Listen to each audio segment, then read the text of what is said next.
Le Guatemala est l'un des berceaux du cacao originel.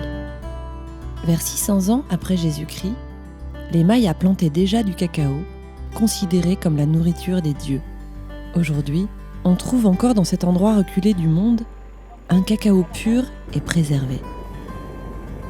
C'est donc tout naturellement dans cette région du monde qu'Olivier Deloisy a choisi de voyager pour y découvrir des fèves de cacao aux arômes insoupçonnés. Au cœur d'une région montagneuse et sauvage, appelée Alta Verapaz, il a fait la rencontre de frère Christophe, le padré comme on l'appelle ici. Celui-ci a mis en place un centre de traitement du cacao au cœur des communautés Maya Quechí.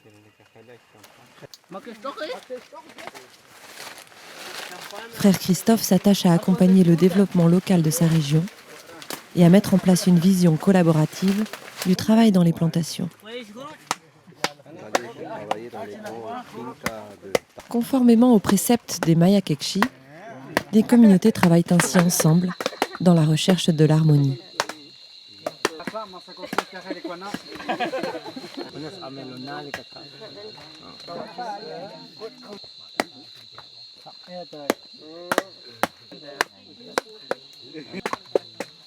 À Santa Maria de Gahabón, la plupart des habitants vivent de la terre.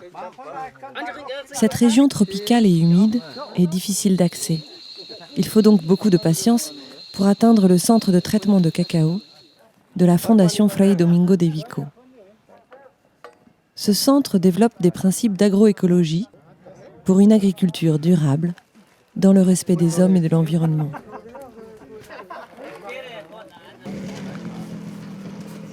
Frère Christophe et la Fondation Fray Domingo de Vico collectent des fèves de cacao de type Forastero Acriolado. Auparavant, les villageois fermentaient et séchaient individuellement leur production. Mais depuis la création du centre de traitement, les fèves sont collectées encore fraîches.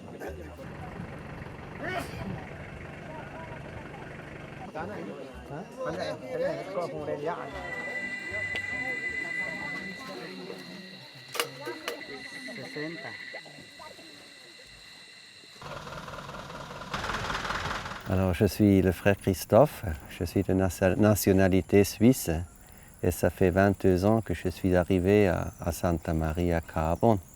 Je suis frère dominicain. Nous partageons tous les jours avec nos gens ici, c'est là, ici qu'on vit, on fait partie des gens et on sait, disons, la précarité, la dureté de leur vie quotidienne et de leur travail. Nos gens, ils sont convaincus que tout est vivant, même les pierres, tout est vivant, tout a une âme. Encore plus la terre, les semailles et les cultures. Et il y a une attitude de rendre grâce. Il faut rendre grâce, il faut demander permission. Si l'Indien il fait n'importe quelle activité sur la terre, ça peut être semer, ça peut être construire une maison, il va faire un rite.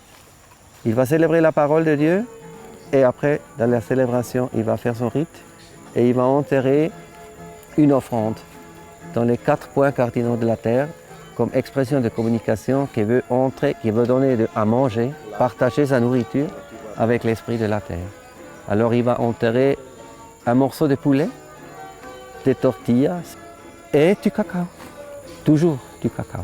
C'est les 3 éléments qu'on utilise rituellement pour faire manger la terre.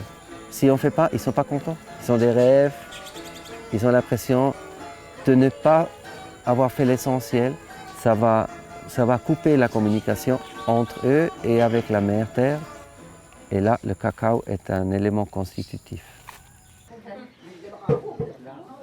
Les Maya Quechí, comme leurs ancêtres, réalisent encore aujourd'hui une boisson à base de fèves de cacao.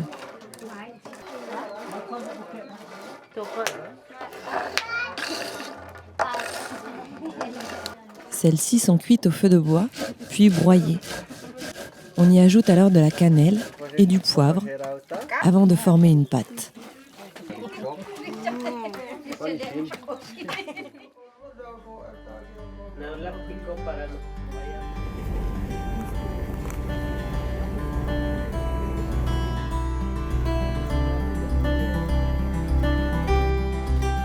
Une fois les fèves collectées dans les différentes communautés, elles sont fermentées dans des conditions optimales au sein de la fondation Frei Domingo de Vico. Cela leur permet d'obtenir une fermentation parfaitement homogène entre les différentes récoltes.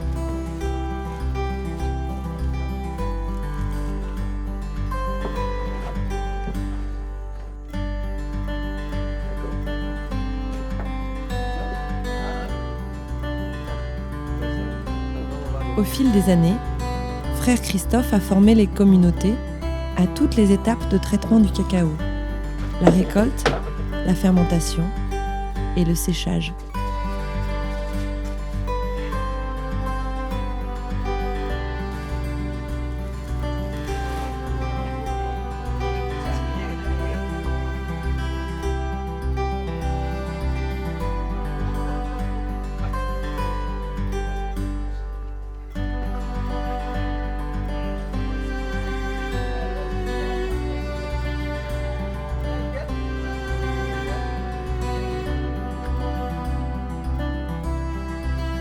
Chaque étape est réalisée avec le plus grand soin, dans le respect du produit et de sa qualité exceptionnelle. Une fois fermentées et séchées, ces fèves de cacao seront prêtes à faire le voyage jusqu'à chez nous. Elles bénéficieront alors d'un traitement de faveur spécifique.